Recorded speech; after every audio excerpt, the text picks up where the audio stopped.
किंतु अब लगता है कि मैं अकेला होने वाला हूं संजय। इसलिए मुझे अब अपनी आंखों की उंगली पकड़ाकर कुरुक्षेत्र ले चलो। सक्ताः कर्मण्य विद्वांसो यथा कुर्वन्ति भारत, कुर्यात विद्वान तथा सक्ताः चिकीर्षुर्लोक संग्रह। हे भारत, कर्म तो अज्ञानी भी करते हैं, परंतु केवल अपने निहित स्वार्थ की दृष्टि से। ज्ञानी का कर्म तो निस्वार्थ होता है, संसार के संतुलन को स्थिर बनाए रखने के लिए होता है, लोक कल्याण के लिए होता है। इसलिए हे पार्थ, अपने मन पर कोई बोझ न लो, अपना कर्म मुझे अर्पण कर दो और यह धर्म युद्ध करो। कर्तव्य पालन के मार्ग पर तो मृत्यु भी कल्याणकारी हो जाती है।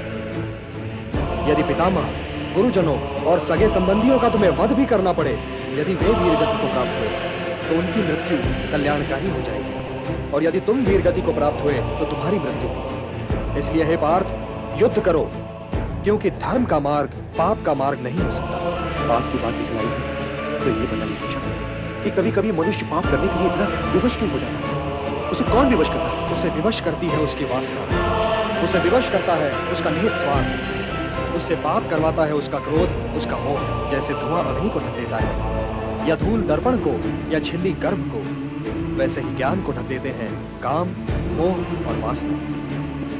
आवृतम ज्ञानमेतेन ज्ञानिनो नित्य वैरिणा, काम रूपेण कौन्तेय दुष्पूरेण नलेन च।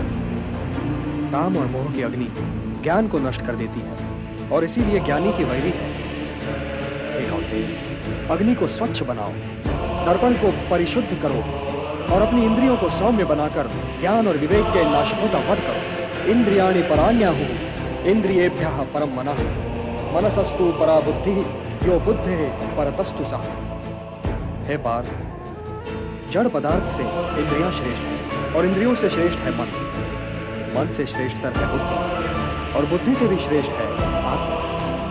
तो आत्मा की चिंता करो पार्थ, आत्मा की चिंता करो। और देह, हे पार्थ, तुम तो मेरे भक्त भी हो और मेरे मित्र भी। इसलिए मैं तुम्हें वो योग बताने जा रहा हूं जो बहुत समय से लुप्त है, परंतु सृष्टि के आरंभ में इसे मैंने ही सूर्य को दिया था, और सूर्य से ये मनु को मिला, और मनु से इक्ष्वाकु तक पहुंचा। सूर्य को दिया था?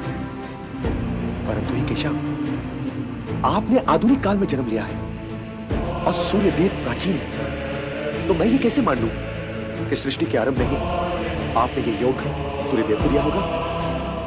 बहूनि मे व्यतीतानि जन्मानि तव चार्जुन, तान्यहं वेद सर्वाणि न त्वं वेत्थ परन्तप। हाँ पार्थ, मेरे और तुम्हारे बहुत से जन्म हो चुके हैं, मुझे वो सारे जन्म याद हैं, परंतु तुम्हें याद नहीं है।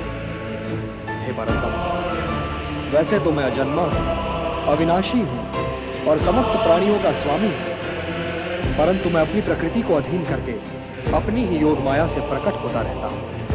यदा यदा हि धर्मस्य ग्लानिर्भवति भारत, अभ्युत्थानम् अधर्मस्य तदात्मानं सृजाम्यहम्। परित्राणाय साधूनां विनाशाय च दुष्कृतां धर्म संस्थापनार्थाय संभवामि युगे। हाँ पार्थ, मैं प्रकट होता हूं, मैं आता हूं। जब जब धर्म की हानि होती है तब तब मैं आता हूं, जब जब अधर्म बढ़ता है तब तब मैं आता हूं। सज्जन लोगों की रक्षा के लिए मैं आता हूं, दुष्टों का विनाश करने के लिए मैं आता हूं, धर्म की स्थापना के लिए मैं आता हूं, और युग युग में जन्म लेता हूं। किंतु केशव, धर्म की हानि होती ही क्यों?